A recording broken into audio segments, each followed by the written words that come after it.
Save the Semantics, episode 69. It is April 13, 2019. My name is Myro, and this is a podcast. We've made it. We made it to number 69. And I have no jokes or anything like that. No funny gags, because I feel like that has just been kind of beaten into the ground. And yeah, I have nothing of real importance to say to that. I'm struggling to talk because it's kind of warm out. I'm not really recording in the shade as I should have. And I'm too lazy to find any place where there is shade, even though there is plenty. But I feel like right here where I'm standing right now is the best place to make a recording. So here we are. It is the second week into the month of April already. Once again, it is scary how fast time is going. I'm not sure if I'm the biggest fan of that. I just feel like I'm losing track of time, losing track of being able to do things that I want to do. If you catch my drift. But in times like that, I do my best to enjoy myself in any way, shape, or form, such as making a recording for this, and doing other things of that nature. I think technically it's already spring. Or, I mean, at least it feels like spring. I think spring is technically the 22nd, the 22nd of this month. It's the 22nd of specific months, from what I remember. Fall, it's September 22nd. Winter is December 22nd, I think. I don't know how that works. I don't follow seasonal cycles very well. I just kind of base it off of the weather and stuff like that. It's finally stopped raining for a little bit, but I say that with a grain of salt because I know that there could be spring showers coming by. I'm trying to. What am I trying to do? What are you trying to do, Myro? I'm trying to find some new shows to get into. Right now, like I've said, I'm kind of in like a rut when it comes to trying to watch new TV shows. Like I've mentioned before, it's just something that I just go through where I just can't figure out what the hell I want to watch. YouTube is so much easier to just watch because you feel like there's no real commitment. It doesn't really take all that much of your time, even though what you end up realizing is that you're watching 3 hours of YouTube, and you could have just been watching some shows on Netflix, Not to shit on YouTube by any means, but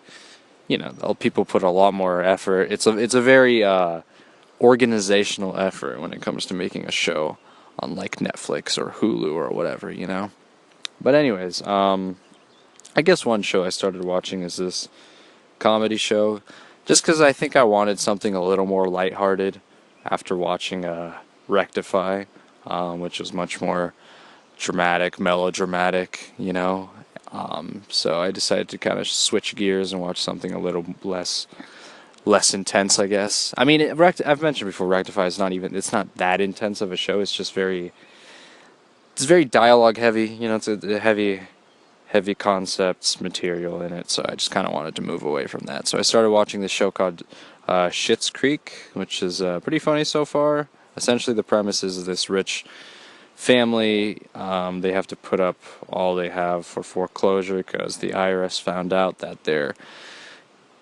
business manager has been committing fraud and not paying taxes or something like that. So they had to move out of their house, and the only place they can go is this place called Schitt's Creek, which is a town that they bought as a joke for their son for his 14th birthday or something like that. And it's a small little town, and it's kind of dingy and stuff. It's funny. I enjoy it. Just a little break from like the intense stuff, though. I know I could be spending my time watching other shows. Whatever, it's not really anything of significance. I guess it is what it is, right?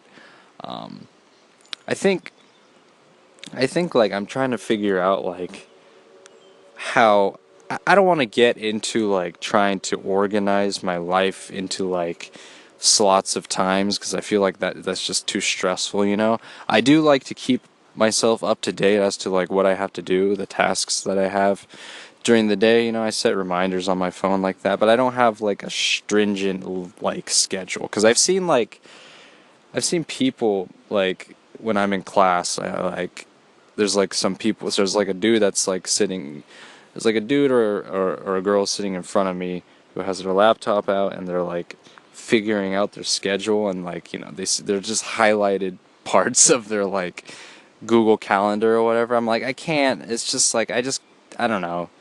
Like, I don't want to highlight the part of my day that's just taken up, I just kind of know in my head, like, when I'm busy. Like, I'm not that organizational. I'm not that, like, OCD about that kind of thing. Like, I don't have, I'm not super, like, I am, like, worried about how my time is allotted and whatnot, but I'm not so much so where I'm like, okay, I gotta do this, I gotta do this, I gotta do this, I gotta do this, and then I gotta do this. I gotta do this afterwards. No, it's just a little too stressful for me. I'd much rather, set some reminders on my phone. That's like, okay, you got something coming up. Don't forget to do this, because I'm a forgetful person. I forget shit kind of frequently, which is shitty. I'm just worried that I'm gonna get like early onset Alzheimer's when I'm like 30, I'm just gonna forget everything, and I'm gonna have to put like post-it notes all over whatever workspace I have, set hundreds of thousands of reminders on my phone. It's just gonna be a nightmare. I know that if I do have kids, I'm gonna feel bad for them because they're gonna have to constantly remind me of shit. Like, my parents already have to remind me of shit because they have better memory than I do, which is kind of sad, but like, I'm gonna feel bad for like my kids if I do have kids that have to take care of me. Just put me in maybe don't put me in a retirement home. Just put me like somewhere else where I can, like, I don't know, enjoy my time. I guess just put me in like an insane asylum. If I ever get dementia or like lose memory or whatever, like, just put me in an insane asylum, because then I'll just forget constantly why I'm there, and it'll be like more entertaining because of it. And then what I think I'll do, if I ever become old and I have like dementia or Alzheimer's, I'll probably like, in the scenario that I get put into an asylum because like I requested to, then I'll try to like figure out ways to like escape from it, because like I've been like, because then I'll forget. I'll think that I'll have like some weird form of like amnesia, like, because I'll forget shit. It'll be like Memento. You ever seen Memento, the movie? Or like it's told like backwards in time, like the story isn't told from beginning to end. It starts from the end and is told like in reverse chronology. It's a good movie. You should check it out. It's by Christopher Nolan. And so I'll just forget how, I'll forget how I ended up in there. But, I'll try to like piece things together. Maybe I'll set some clues and whatnot. Maybe I'll set up some ways for me to like remember stuff. Maybe I'll have like a tattoo on my leg. This is basically like the movie. I'll have like a tattoo on my leg that has some like weird, like super encrypted message, right?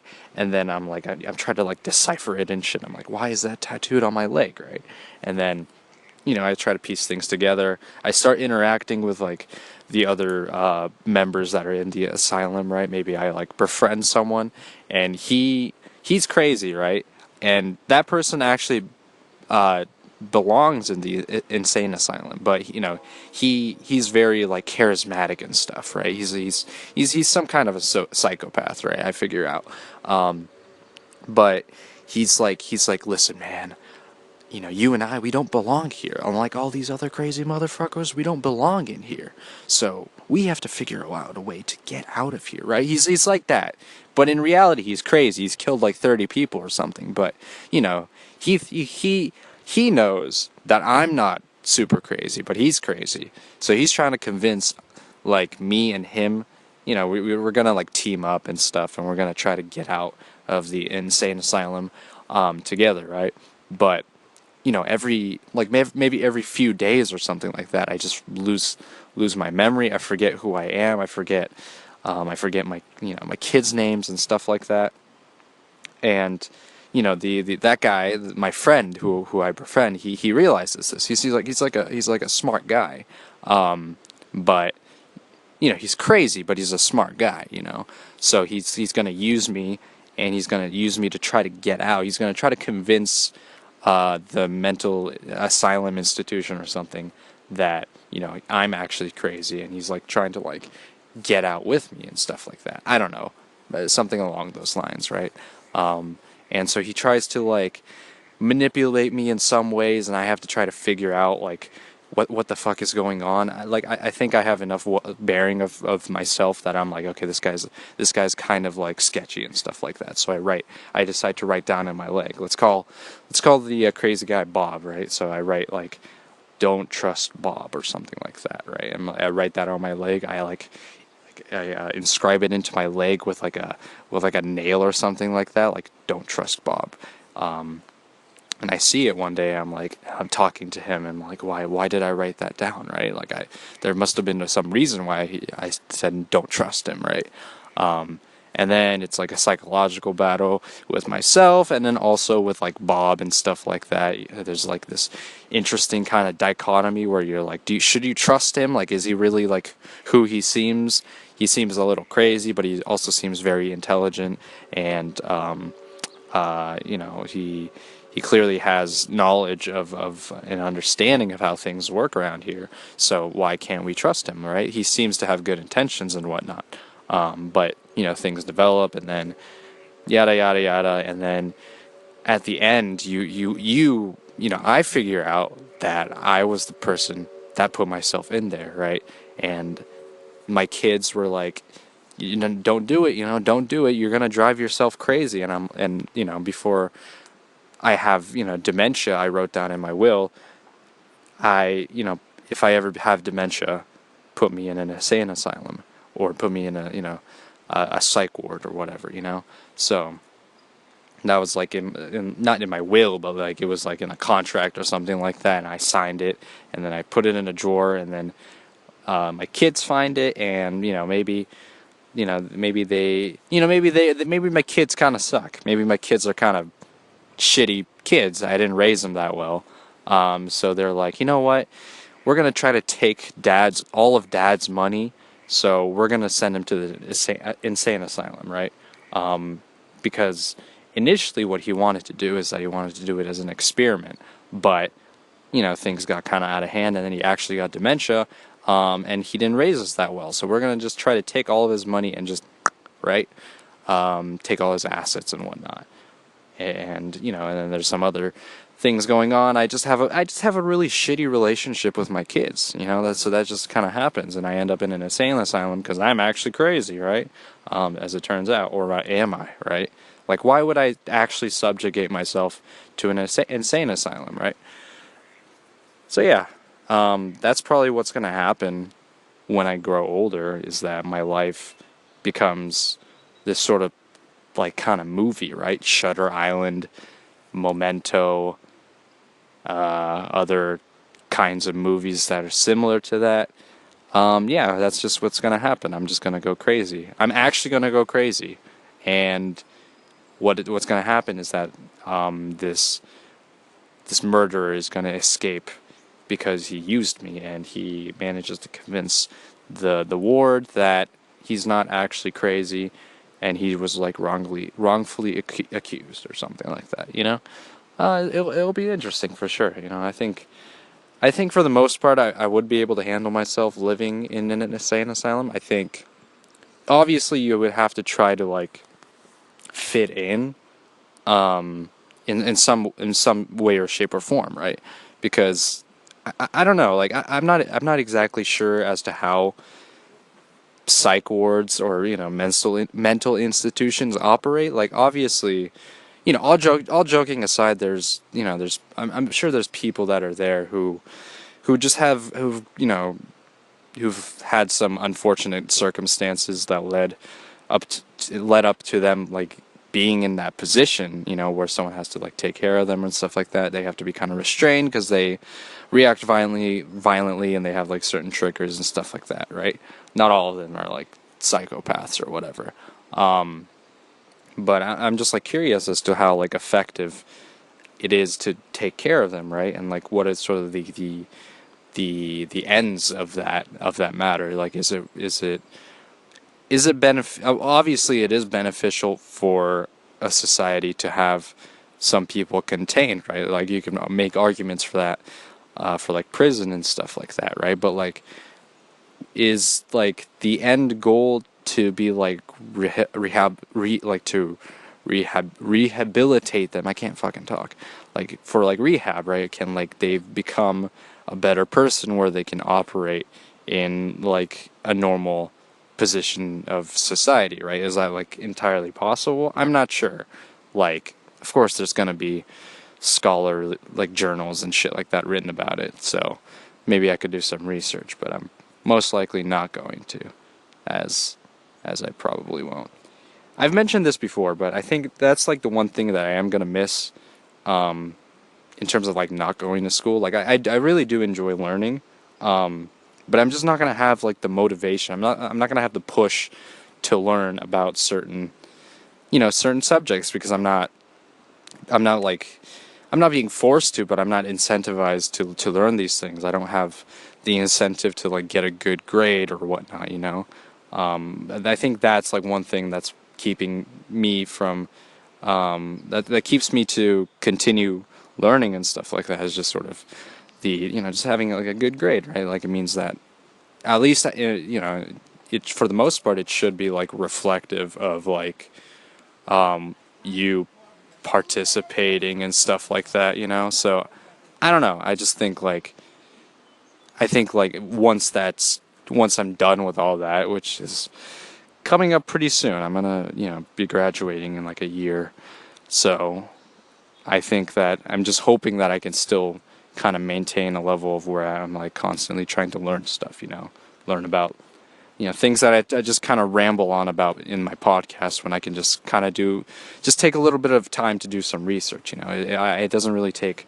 all that much effort. Just like doing an hour of like research, just a little bit, and I'll be far more educated than I was, if I hadn't looked it up. So hopefully I can sort of maintain that mentality moving forward after I graduate, and I don't know about like grad school and stuff like that. That's not really something that I have in mind in the near future. I just think that I think I'm definitely gonna miss being able to learn new things, but I'm also gonna definitely be looking forward to not having to force myself to like learn stuff like that. Of course, there's things that I will have to do in order to meet some requirements for work and stuff like that, but I feel like it's not gonna be as tedious or like monotonous, where like I'm just like just constantly trying to like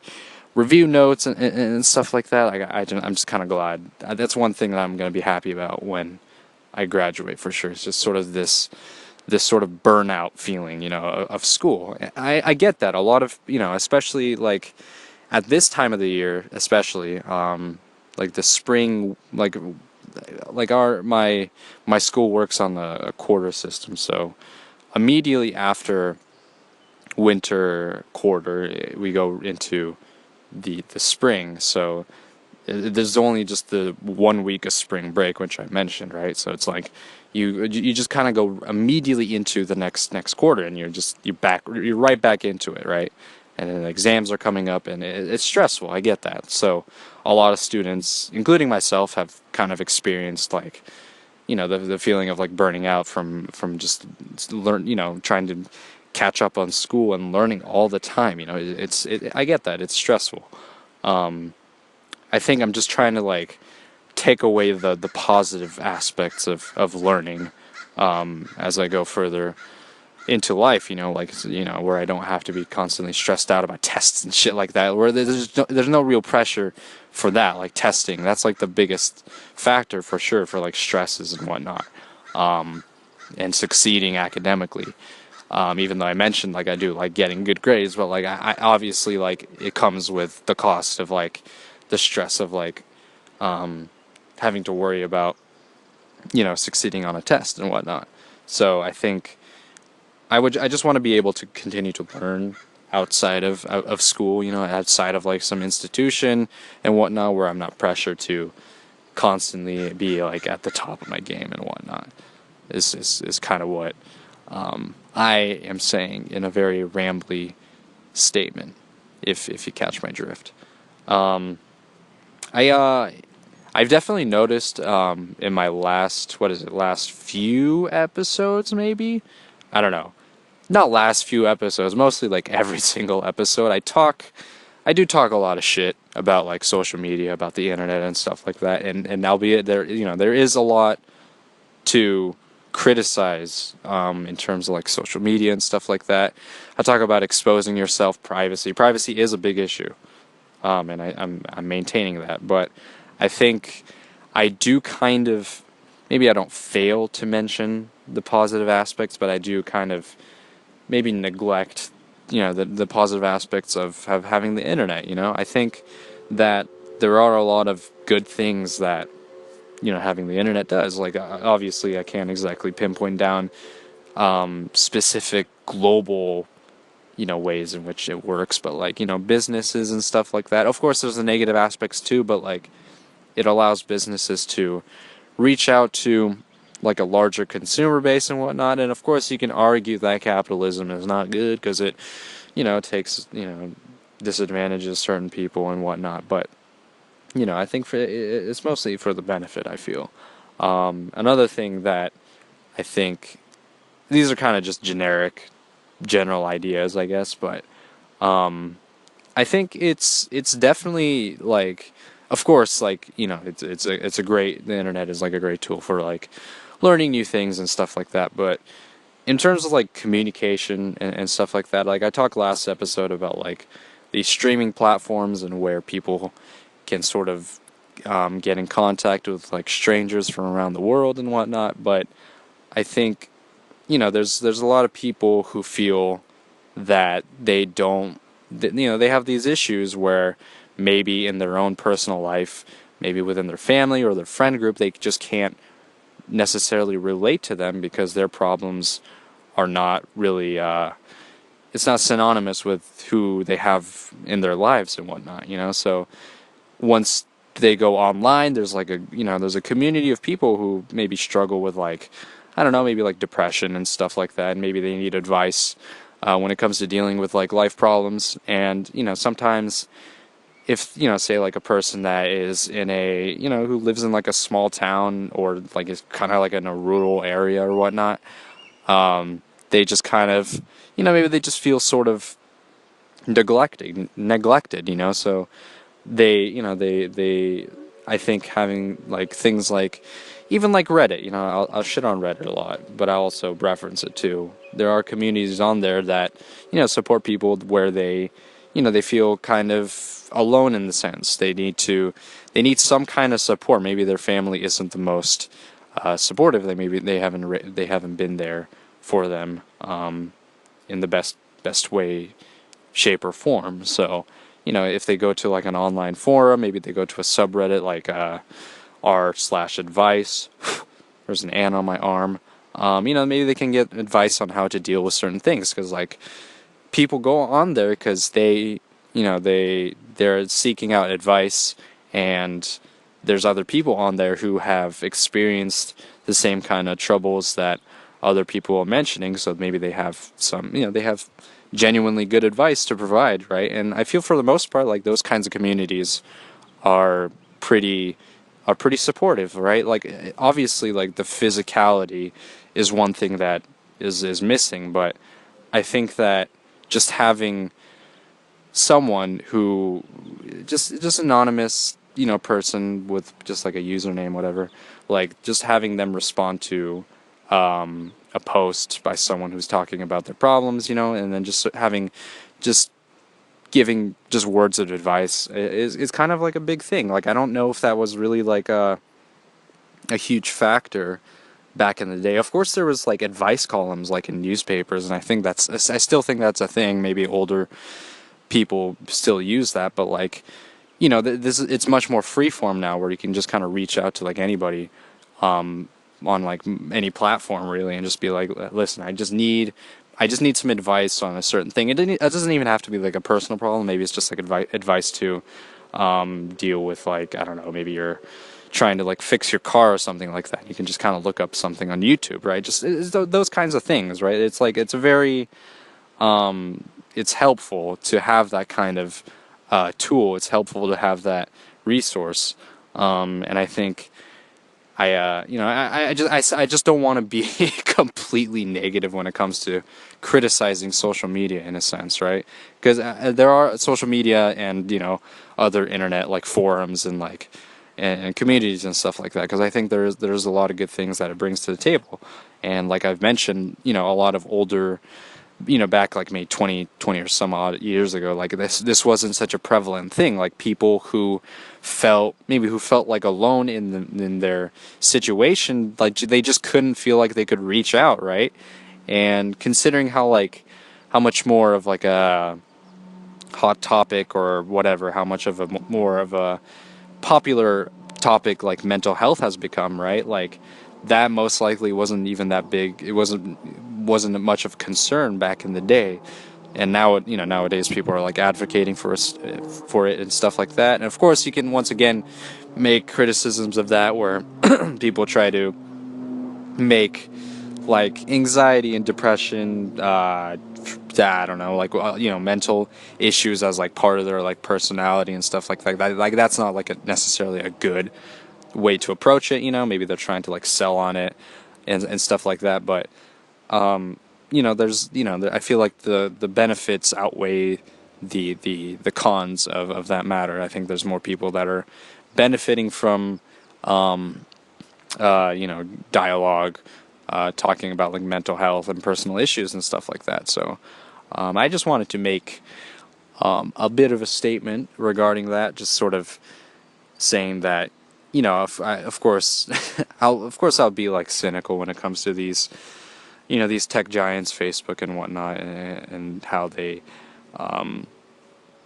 deal with like your privacy and stuff like that. But I just wanted to make note of the positive things that the internet brings upon. Like, it's not like it's not insanely profound. I think this is just more of a reflection on my part as well, just to like clarify things that I do appreciate. I'm just happy that there's resources out there for people who need it. And sometimes, like myself included, like I can like seek out that kind of resource if I ever need to ask for advice and whatnot, and I'm just glad that it's out there for me and others to use. So that's just sort of something that I just wanted to make note of. Anyways, that's probably going to do it for today. Hopefully you enjoyed this little talk, my insane rambles, and some little bit of reflection and whatnot. Anyways, it's been Save the Semantics, signing off.